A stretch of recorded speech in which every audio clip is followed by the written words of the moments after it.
నమస్తే, welcome to Disha TV news bulletin లో ముందుగా హెడ్లైన్స్ చూద్దాం. కొత్తగా ఆటో రిక్షా పర్మిట్లు జారీ, రవాణా రంగ సంక్షేమ బోర్డు ఏర్పాటుపై ప్రతిపాదనపై హర్షం. ముఖ్యమంత్రి రేవంత్ రెడ్డి.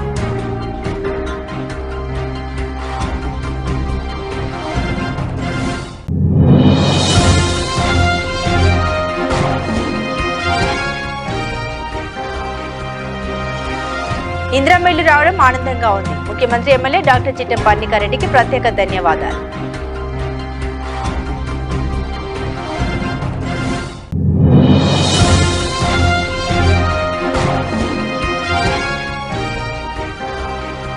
ఈ దేశానికి రేవంత్ రెడ్డి లాంటి పరిపాలన కావాలని మంత్రి తుమ్మల నాగేశ్వరరావు.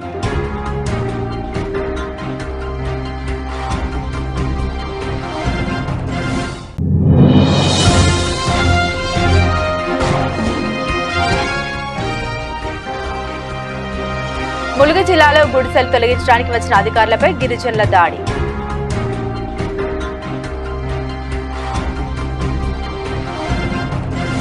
కొత్తగా ఆటో రిక్షా పర్మిట్లు జారీ, రవాణా రంగ సంక్షేమ బోర్డు ఏర్పాటు ప్రతిపాదనపై హర్షం. ముఖ్యమంత్రి రేవంత్ రెడ్డి, రవాణా శాఖ మంత్రి పొన్నం ప్రభాకర్ కు కృతజ్ఞతలు. తెలంగాణ రాష్ట్ర ఆటో రిక్షా డ్రైవర్ల సంఘాల జేఏసీ దీర్ఘకాలికంగా పెండింగ్ లో ఉన్న ఆటో మీటర్ ఛార్జీలు తక్షణమే పెంచాలి. కాంగ్రెస్ పార్టీ ఆటో డ్రైవర్లకు హామీ ఇచ్చిన 12,000 ఆర్థిక సహాయం వెంటనే అందజేయాలి. బైక్ ట్యాక్సీలు వెంటనే నిషేధించాలి.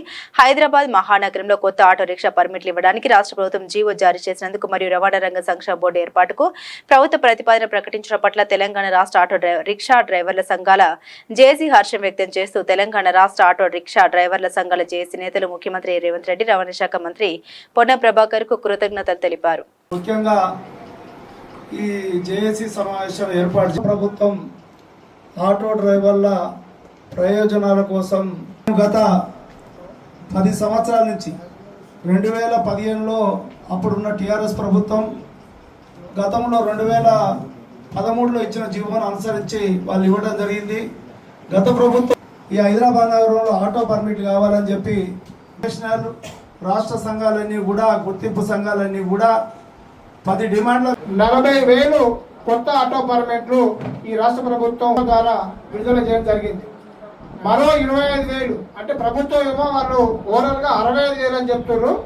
మరో 25,000 ఏమో డీజిల్ ఆటోలు, ఏదైతే ఇతర జిల్లాల నుంచి బజాజ్ కావచ్చు, ఇతర వాహనాలు ఏదైతే ఇతర జిల్లాలే కావచ్చు, అవి ఒక 25,000 ఉన్నట్టుగా వాళ్ళు ఒక అంచనా వేసుకొని ఆ ఫ్రీ బస్ సౌకర్యాన్ని పెట్టడం జరిగింది. ఈ ఫ్రీ బస్ సౌకర్యం పెట్టడం వల్ల ఈ రాష్ట్రంలో ఉన్న ఆటో డ్రైవర్లు చాలా మంది జీవనోపాధి దెబ్బతిన్నది. ఆనాడు ఇక్కడున్న సంఘాలన్నీ కూడా జేఏసీగానే అనేకమైన ఆందోళనలు ఏర్పాటు చేయడం జరిగింది. అప్పుడు ప్రభుత్వము ఆటో డ్రైవర్లతోని చర్చలు జరిపి ఏ ఆటో డ్రైవర్ కూడా తెలంగాణ బిడ్డలే, ఎవరికి నష్టం కాకుండా మేము చూస్తాము, ఫ్రీ బస్సు వల్ల నష్టపోయిన డ్రైవర్లందరూ కూడా ఆదుకుంటామని చెప్పి ఆనాడు రాష్ట్ర ముఖ్యమంత్రి గారు, మంత్రులు, అనేక మంది అధికారులు వారు చెప్పడం జరిగింది. వారు చెప్పిన విధంగా ఏ సమస్య కూడా పరిష్కరించలేని దశలో మేము అనేకమైన కార్యక్రమాలు రూపొందించుకొని అనేకమైన ఆందోళన చేయడం జరిగింది. గత 10 సంవత్సరాలుగా ఇల్లు లేక వానలో ఎండుతూ వానలో తడుస్తూ నానా ఇబ్బందులకు గురవుతూ నేడు ఇందిరమ్మ ఇల్లు రావడంతో వారి ఆనందానికి అవధులు లేవు. వారి ఆనందాన్ని దిశా టీవీతో పంచుకున్నారు నారాయణపేట మండలం కోటకొండ గ్రామానికి చెందిన చిట్టెమ్మ దంపతులు. ఇందిరమ్మ ఇల్లు వచ్చిన సందర్భంగా నారాయణపేట మండల ఆఫీసర్ సుదర్శన్ కార్యక్రమంలో కోటకొండ పంచాయతీ కార్యదర్శి చాణిక్యారెడ్డి, మాజీ సర్పంచ్ జయలక్ష్మి, మాజీ సర్పంచ్ వెంకటరాములు గౌడ్, కాంగ్రెస్ పార్టీ నాయకులు ఎడ్డరాజు, ప్రపంచరావు, గ్రామ మాజీ కోఆప్షన్ మెంబర్ యాదగిరి, మాజీ వార్డు సభ్యులు C Mallesh, Congress party social media జిల్లా నాయకులు నవీన్, బొల్లు రాము, మంగళి నరేష్, సి నాగరాజు, సుధాకర్ తదితరులు పాల్గొన్నారు. మా అమ్మ పేరు చిట్టమ్మ, మాది గ్రామం కోటకొండ. ఇది మా పార్టీలు వచ్చేసి, ఇది మా పార్టీలు మొత్తం కురుస్తుంది. వర్షం వచ్చిన ప్రతిసారి మొత్తం ఇంట్లో మొత్తం నీళ్ళు వస్తున్నాయి. ఈ ఇందిరమ్మ ఇల్లు ప్రభుత్వం ఇచ్చినందుకు ధన్యవాదాలు. సెక్రటరీ సార్కి అందరికీ ఇందిరమ్మ ఇల్లు కొత్త ఇల్లు కట్టుకోబోతున్నాము. ఇందిరమ్మ అందరికీ ధన్యవాదాలు తెలియజేస్తున్నాము.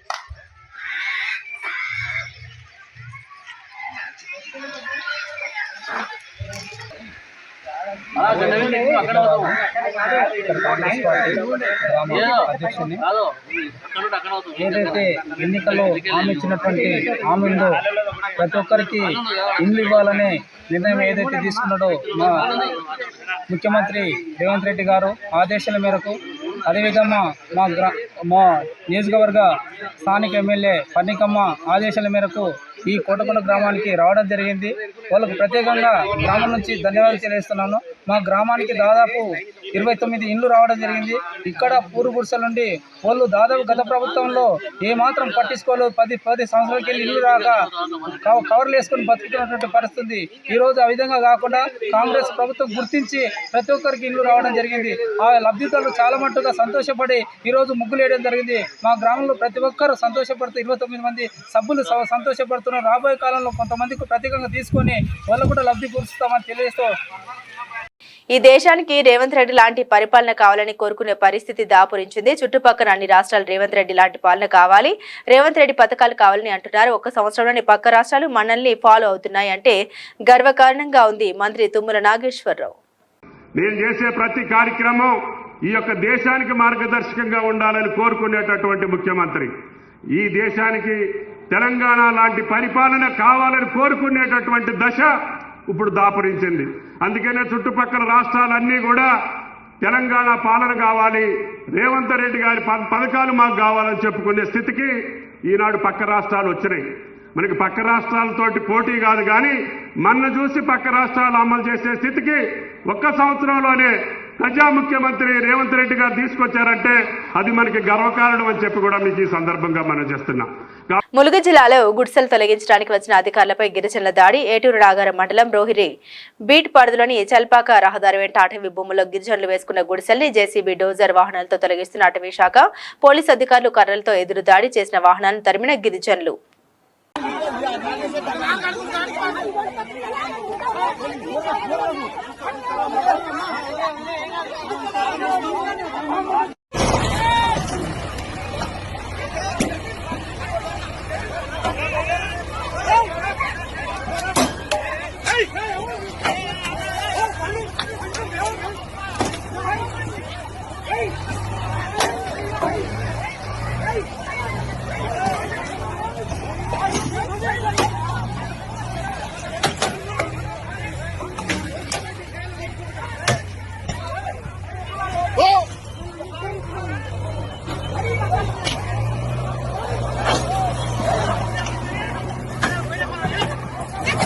నంద్యాల జిల్లా కొత్తపల్లి మండలం పరిధిలోని సప్త నదుల సంగమమైన సంగమేశ్వరుడు నీట మునిగి జలాదివాసంలోకి చేరి కృష్ణమూర్తిలో ఒదిగిపోయాడు. 23 సంవత్సరాలుగా ప్రతి ఏడాది 8 నెలలు నీటిలోనే ఉండి అనంతరం శ్రీశైలం బ్యాక్ వాటర్ తగ్గిపోతే క్రమేణా బయటపడుతూ మిగిలిన 4 నెలలు భక్తులకు దర్శనమిస్తాడు, పూజలు అందుకుంటాడు. అయితే ఈ సంవత్సరం ముందుగానే కృష్ణ బ్యాక్ వాటర్ రావడంతో కేవలం 80 రోజుల కాలంలోనే మునిగిపోవడం ఇదే మొదటిసారి. మళ్లీ దేవాలయం పునర్దర్శనం ఫిబ్రవరి నెలలో గానీ మార్చి నెలలో గానీ ఉండవచ్చని అర్చకులు పేర్కొన్నారు. ఏకదా బ్రహ్మణముపహరతి ఏకదైవ యజమానాయుస్తేజో దదాతి సమ్రాజం చ విరాజం చ విశ్రీ యాచనో గృహే లక్ష్మీరాష్ట్ర ప్రజా మే కోపాయ సమృద్ధత్వాయ. మరి నెల తర్వాత పునర్దర్శనం పొద్దున వస్తాం స్వామి.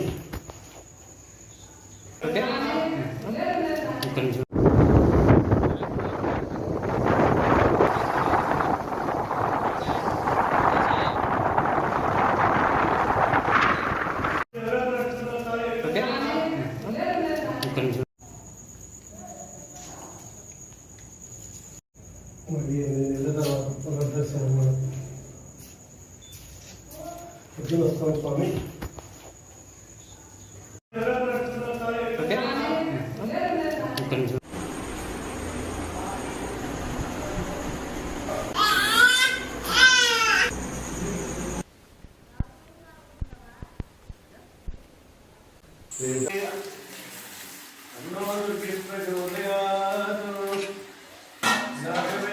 ఓం నమో భగవతే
ఆటో పర్మిట్లు ఓపెన్ చేసినందుకు తెలంగాణ ఆటో సంక్షేమ సంఘం రాష్ట్ర ప్రభుత్వానికి కృతజ్ఞతలు తెలిపింది. ఈ సందర్భంగా బషీరాబాద్ కూడల్లో ముఖ్యమంత్రి రేవంత్ రెడ్డి, రవాణా శాఖ మంత్రి పొన్నం ప్రభాకర్ గౌడ్కు చిత్రపటాలకు సంఘం అధ్యక్షుడు సలీం ఆటో డ్రైవర్లు పాలాభిషేకం చేశారు. 40,000 పర్మిట్లు ఓపెన్ చేయడం వల్ల 40,000 కుటుంబాలకు ఉపాధి దొరుకుతుందని సంఘం అధ్యక్షుడు సలీం తెలిపారు. అలాగే ఆటో ఛార్జీలు పెంచాలని మంత్రి పొన్నం ప్రభాకర్ ఇచ్చిన హామీ మేరకు సంక్షేమ బోర్డు ఏర్పాటు చేయాలని కోరారు.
తెలంగాణ ఆటో వెల్ఫేర్ అసోసియేషన్ అధ్యక్షుని ఈరోజు మా అందరు ఆటో డ్రైవర్ల తరఫున గవర్నమెంట్ రేవంత్ రెడ్డి సార్కి ఇంకా పొన్నం ప్రభాకర్ సార్కి పాలాభిషేకం చేసి వాళ్ళు మాకు ఇచ్చిన పర్మిట్లు వాళ్ళ కోసం మేము కృతజ్ఞతలు తెలుపుతున్నాము. మా అందరు డ్రైవర్ల తరఫున మేము మీడియా ద్వారా గవర్నమెంట్కి ఇచ్చేస్తున్నాము. పర్మిట్ల విషయంలో మీరు మంచిగా స్పందించి 40,000 పర్మిట్లు ఓపెన్ చేసి 40,000 ఫ్యామిలీని ఉపాధి దొరికినట్టు మీరు మా డ్రైవర్ల కోసం పనిచేసినారు. మీకు చెప్తూ ఇంకా వేరే విషయాలు కూడా 12,000 నెలకి సంవత్సరానికి ఇస్తారని, మళ్ళీ ఆటోమీటర్ ఛార్జీలు పెంచుతారని మీ మీద మాకు నమ్మకం ఉంది. ఇంకా పొన్నం ప్రభాకర్ సార్ అతి త్వరలోనే వెల్ఫేర్ బోర్డు కూడా ఇస్తారని హామీ ఇచ్చినారు. మేము పొన్నం ప్రభాకర్ సార్కి తెలుపుతూ వాళ్ళకి ధన్యవాదాలు చెప్తున్నాము. మేడ్చల్ జిల్లా దుండిగల్ మున్సిపల్ పరిధి గండిమైసమ్మ గణేష్ నగర్ రోడ్డు నెంబర్ 2-3లో డ్రైనేజీ మురికి నీరంతా రోడ్లపై పొంగి పొర్లుతున్నాయి. రోడ్లన్నీ డ్రైనేజీ మురికి కూపాలుగా మారాయి. ఎక్కడ చూసినా రోడ్లపై డ్రైనేజీ మురికి నీరు పొంగి పొర్లుతుంది. దీంతో ఆ ప్రాంతాలు దుర్గంధ భరితంగా మారుతున్నాయి. గత సంవత్సరం కాలం నుండి ఈ మురుగు నీటితో సాహసం చేస్తున్నా కానీ ఏ ఒక్క అధికార చర్యలు తీసుకోలేదు. ఈ సమస్యగానే ఉండిపోయింది. కానీ సమస్యను తీర్చే నాదుడే లేకుండా పోయాడు. ఇక్కడ జనాభాకు అనుగుణంగా డ్రైనేజీ వ్యవస్థ లేకపోవడమే ప్రధాన కారణమని స్థానికులు మీడియాకు చెప్పుకొచ్చారు.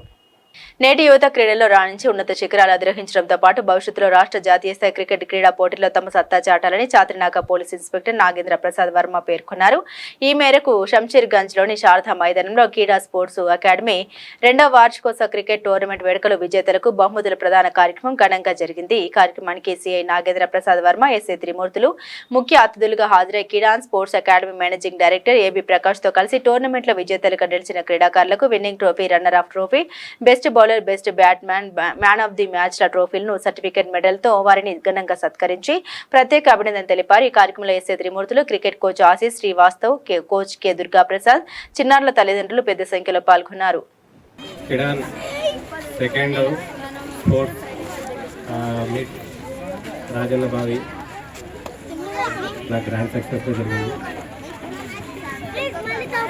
ధన్యవాదాలు. ఎందుకంటే వరల్డ్ సిటీలో ఒక మంచి స్పోర్ట్స్ యాక్టివిటీ కోసం ఆయన ట్రై చేస్తున్నారు.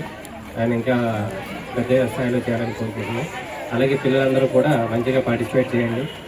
వాళ్ళ పేరెంట్స్ ఎవరైతే ఉన్నారో వాళ్ళందరినీ కూడా ఎంకరేజ్ చేయండి. మంచి ప్లేయర్స్గా తయారవ్వండి. నెక్స్ట్ స్పోర్ట్స్ మీట్స్ రంజీ కానీ ఇంటర్నేషనల్ క్రికెట్ స్థాయికి ఇక్కడి నుంచి సెలెక్ట్ అవ్వాలని మనస్ఫూర్తిగా కోరుకుంటున్నాను. Thank you. అందరికీ ధన్యవాదాలు. కిడాన్ స్పోర్ట్స్ అకాడమీ డైరెక్టర్ భానుప్రకాష్ నా పేరు. సో కిడాన్ అకాడమీ స్థాపించి 2వ సంవత్సరం అయింది. దీనివల్ల కిడాన్ cricket championship, second cricket championship conduct చేసాం. సక్సెస్ఫుల్గా అయింది. దీనికి ఎంకరేజ్ చేస్తూ చతిర్నాక CI Nagendra Varma Prasad sir, Tirumurthulu sir గారు ఎంకరేజ్ చేసి వచ్చి పిల్లల్ని అభినందించారు. సో నెక్స్ట్ ఇయర్ వరకు ఇంకా మంచిగా పిల్లలకు ఇంకా మంచి సర్వీస్ ఇవ్వాలనేసి అనుకుంటున్నాము, ఇంకా డెవలప్ చేయడానికి. సో మల్టీ స్పోర్ట్స్ అకాడమీ ఇది యాక్చువల్గా. So thank you sir, thank you for. మీ స్టార్ట్ అయినప్పుడు 5గురితో మొదలయ్యి ఈరోజు 100 మంది పిల్లలు వచ్చారు. So we are thankful to parents also.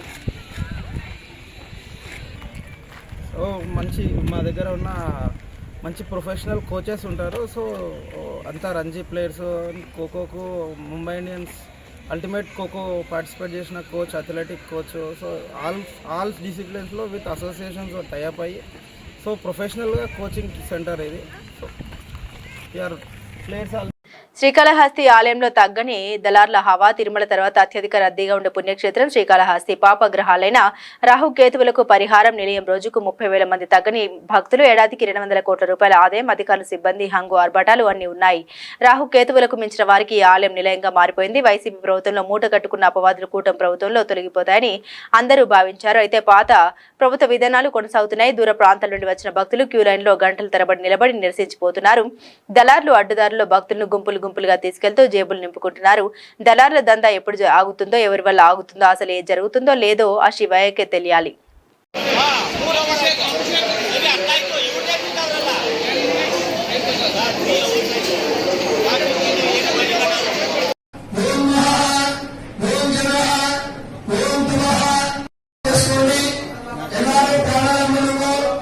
Pathanamthitta భారీ వర్షాల కారణంగా శబరిమల సన్నిధానం మరియు పంబా వద్ద పంబా నదిలో స్నానం చేయడాన్ని అధికారులు తాత్కాలికంగా నిషేధించారు.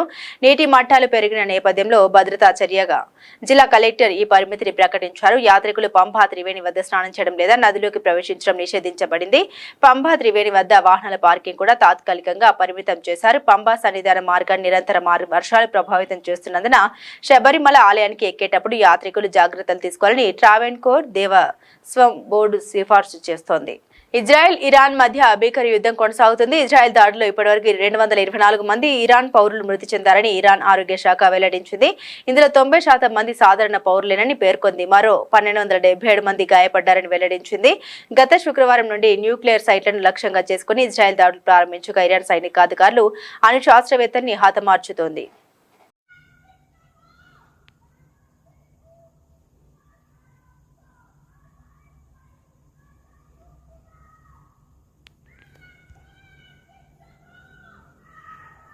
లోకేష్ రాజకీయ భవిష్యత్తును చంద్రబాబు నాయుడు నాశనం చేస్తున్నాడు. 14 ఏళ్లు సీఎంగా చేశావు, సరిపోలేదా? నీ తర్వాత పార్టీకి వారసుడు నీ కొడుకే కదా, జూనియర్ ఎన్టీఆర్ కాదుగా, అతనికి పార్టీ అప్పగించు. ఓవైసీ ఘాటు వ్యాఖ్యలు చేశారు. बाबू नायडू से कह रहा हूं कि आपने अपने से ज्यादा नुकसान, अपनी पार्टी से ज्यादा नुकसान आपने अपने बेटे लोकेश का मुस्तकबिल उसको खत्म कर दिया आपने, क्योंकि आपके बाद तो आपका बेटा ही आएगा ना, जूनियर एनटीआर तो नहीं आएगा। अब्बा इतना पॉपुलर है उन्हें, मेरे को नहीं मालूम आता क्या उन्हें, आता क्या नहीं, न्यूज बनना ना, ये भी आप लोकेश को परेशान कर दिए। अरे उसका तो देख लेते, कितना तुम करेंगे, तुम हो गया ना 9 साल आंध्र प्रदेश के चीफ मिनिस्टर, 5 साल आंध्र प्रदेश के, बस है बच्चे को देखते अपने, मगर आपने लोकेश को परेशानी में डाल दिया। मेरे भाई सच्चाई దేశంలోని కార్మికుల లోకమంతా ఏకం కావాలని, వారి కష్టాలు పోవాలంటే కార్మిక సంఘాలతోనే సాధ్యమని అన్నారు టీయూసీఐ రాష్ట్ర ప్రధాన కార్యదర్శి సూర్యం. ఈ రోజు నారాయణపేట జిల్లా కేంద్రంలో 2 రోజులుగా కొనసాగుతున్న టీయూసీఐ జిల్లా నారాయణపేట జిల్లా మహాసభల సందర్భంగా ఈ రోజు 2వ రోజు ప్రతినిధుల సభకు ఆయన ముఖ్య అతిథిగా వీచేసి దిశ టీవీతో మాట్లాడారు. ఈ కార్యక్రమంలో నూతన టీయూసీఐ జిల్లా అధ్యక్షులు కిరణ్, ప్రధాన కార్యదర్శి బోయిన్పల్లి రాము, ఉపాధ్యక్షులు కాశీనాథ్, బుట్టు నరసింహ, జిల్లా సహాయక కార్యదర్శి ఎదిరింటి నరసింహ, కార్మికులు పెద్ద ఎత్తున పాల్గొన్నారు. నారాయణపేట జిల్లా టీయూసీఐ నూతన జిల్లా కార్యవర్గ సభ్యులుగా నాయకులుగా మీ ముందు ఎన్నికయ్యాము. మేము కార్మికుల కొరకు, వారి సమస్యల కొరకు చిత్తశుద్ధితో పోరాటం చేస్తామని, దానికి నాయకత్వం వహిస్తామని మీ ముందర ప్రమాణం చేస్తున్నాం. TUCI TUCI TUCI. నా పేరు K Suryam, trade union centre of India TUCI రాష్ట్ర కార్యదర్శి. తెలంగాణ రాష్ట్ర టీయూసీఐ మహాసభలు 21, 22 నిజామాబాద్లో జరగబోతున్నాయి. జిల్లా సభలకు సంబంధించి నారాయణపేట జిల్లాలో నిన్న విజయవంతంగా జిల్లా మహాసభ ర్యాలీ సభ జరిగింది. 2 రోజుల షెడ్యూల్లో భాగంగా ఈరోజు నారాయణపేట జిల్లా కేంద్రంలో ప్రతినిధి సభ జరుగుతుంది. ఆ ప్రతినిధి సభలో నూతన నాయకత్వాన్ని ఎన్నుకోవడం జరిగింది. ఈనాడు మొత్తం దేశం కార్మిక వర్గం ఎదుర్కొంటున్న సమస్యల మీద చర్చించి భవిష్యత్తు కార్యాచరణ రూపొందించుకోవడం కొరకు ఈ మహాసభలు నిర్వహించుకుంటున్నాం. అందులో భాగంగా జూలై 9వ తారీఖు నాడు దేశవ్యాప్తంగా కార్మిక వర్గం సమ్మె శైలిని ముగించింది. కనీస వేతనాలు 26,000, కనీస పెన్షన్ 9,000, 4 లేబర్ కోడ్ల రద్దుకై కార్మిక వర్గం సమరశంఖం పూరించనుంది. గత సమ్మె మే 20 తారీఖు జరగాల్సిన సమ్మెను పాకిస్తాన్, ఇండియా ఒక యుద్ధ కారణంగా వాయిదా వేసుకోవడం జరిగింది. అందులో భాగంగా జూలై 9వ తారీఖు నాడు ఆ సమ్మెను తలపెట్టారు కేంద్ర కార్మిక సంఘాలు. ఆ సమ్మెలో కార్మిక వర్గం క్రియాశీలకంగా పాల్గొని ఈనాడు మోడీ ప్రభుత్వం అవలంబిస్తున్న ప్రజా వ్యతిరేక విధానం తిప్పికొట్టేట్లు ముందుకు రావాల్సిందిగా కార్మిక వర్గాన్ని కోరుతున్నాం. ఈనాడు మోడీ అవాయి చెప్పులు వేసుకున్న వాడిని విమానం ఎక్కించాలని మోడీ మాట్లాడుతున్నాడు. విమానం ఎక్కించడం అంటే కార్మికుల జీతభత్యాలని, కార్మికుల భవిష్యత్తును తగినట్లుగా పెంచాలి. అట్లా కాకుండా కేవలం మాటల గాడితో ఈనాడు మోడీ ప్రభుత్వం కళ్ళబొల్లి కబుర్లు చెబుతుంది. దీనికి వ్యతిరేకంగా కార్మిక వర్గం ఉద్యమించాల్సిన అవసరం ఉంది. ఈనాడు జపాన్ కంటే భారతదేశం దూసుకుపోయింది అభివృద్ధిలో. ప్రపంచంలో ఈ భూగోళంలో 5వ దేశంగా మనం అభివృద్ధి చెందినమని మోడీ మాట్లాడుతున్నాడు. జపాన్ ఒక మనిషి యొక్క ఖర్చు నెలకు 5 లక్షలు. భారతీయుడి యొక్క సగటు ఆదాయం ఎంత? 10 నుంచి 20,000.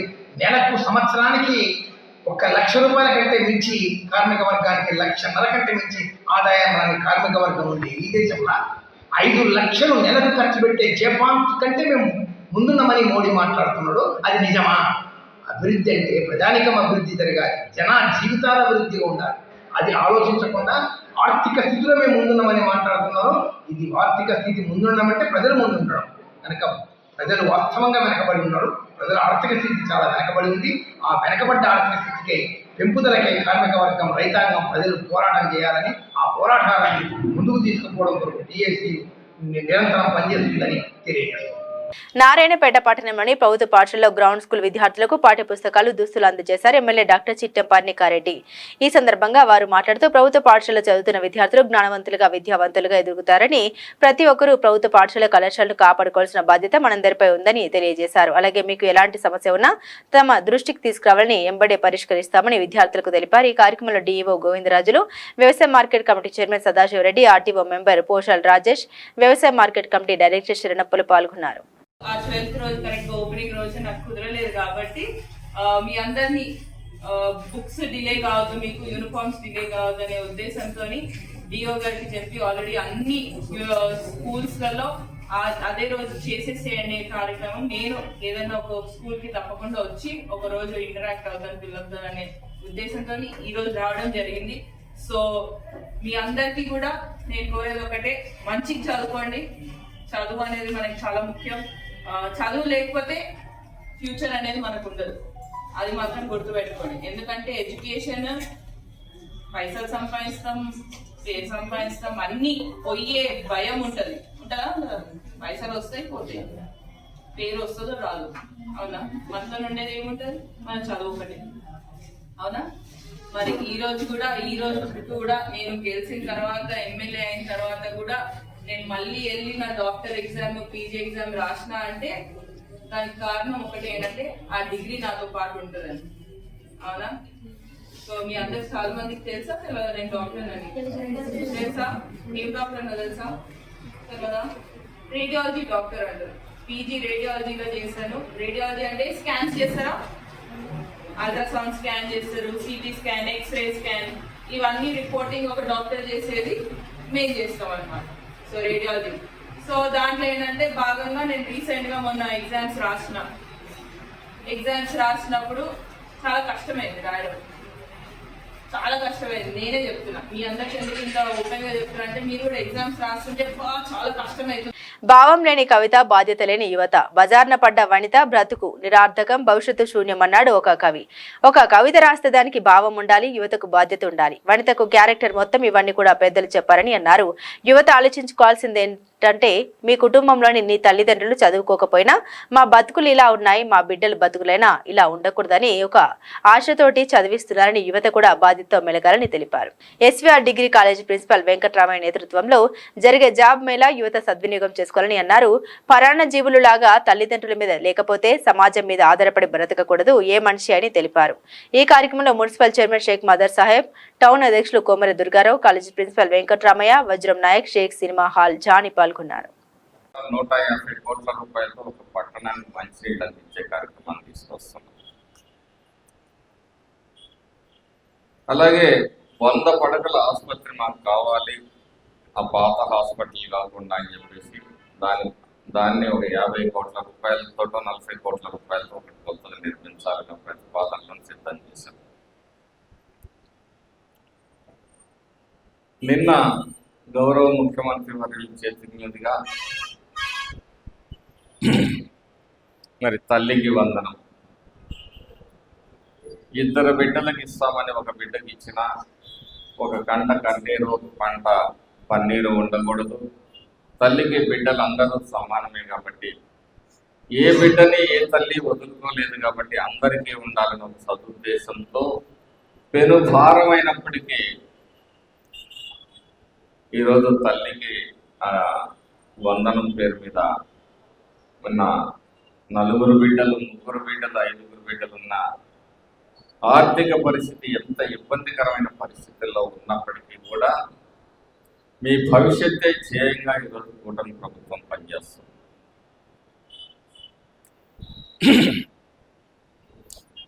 సరే, అలాగే మెగా డిఎస్సి, చాలా స్కూళ్ళల్లో బిల్డింగ్స్ ఉంటే టీచర్లు లేరు, టీచర్లు ఉంటే బిల్డింగ్స్ లేవు, టీచర్లు ఉన్న చోట స్టూడెంట్స్ లేరు. ఇవన్నిటినీ కూడా బ్యాలెన్స్ చేస్తూ నారా లోకేష్ గారు ఒక కొత్త నూతన విద్యా విధానాన్ని తీసుకొని వచ్చారు. భవిష్యత్తులో విద్యా వ్యవస్థలో సమూలమైన మార్పులను తీసుకొని రావాలి. మన ఆంధ్రప్రదేశ్ రాష్ట్ర విద్యా వ్యవస్థ ఏ రాష్ట్రం కన్నా తీసుకోకూడదు అనే ఒక సత్సంకల్పంతో ఈరోజు వారు శ్రమిస్తున్నారు.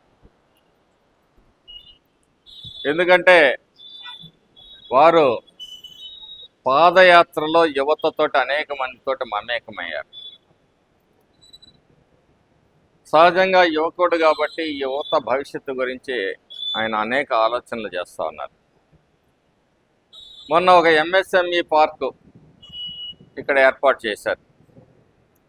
ఎవరైనా ఒక చిన్న ఇండస్ట్రీ పెట్టుకోవాలంటే మీరు రెవెన్యూ వాళ్ళ చుట్టూ, ఎలక్ట్రిసిటీ వాళ్ళ చుట్టూ, ఇండస్ట్రియల్ డిపార్ట్మెంట్ చుట్టూ ఇన్ని తిరిగి విసిగి వేసారిపోతారు. కాబట్టి సింగిల్ విండో ద్వారా ఇన్ఫ్రాస్ట్రక్చర్ని డెవలప్ చేసి ఎలక్ట్రిసిటీని అన్నీ అందించి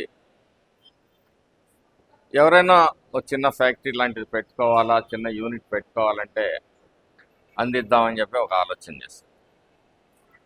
బులెటిన్ ముగించే ముందు హెడ్లైన్స్ మరోసారి.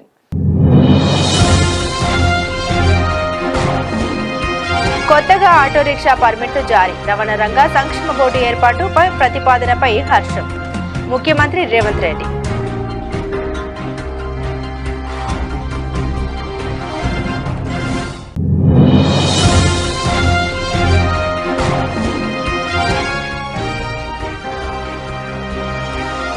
ఇందిరమ్మ ఇల్లు రావడం ఆనందంగా ఉంది. ముఖ్యమంత్రి ఎమ్మెల్యే డాక్టర్ చిట్టెం పర్ణికారెడ్డికి ప్రత్యేక ధన్యవాదాలు.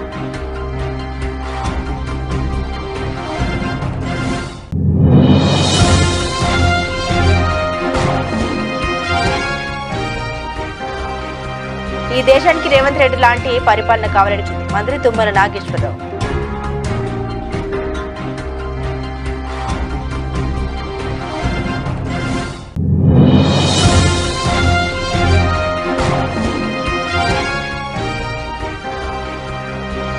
ములుగు జిల్లాలో గుడిసెలు తొలగించడానికి వచ్చిన అధికారులపై గిరిజనుల దాడి.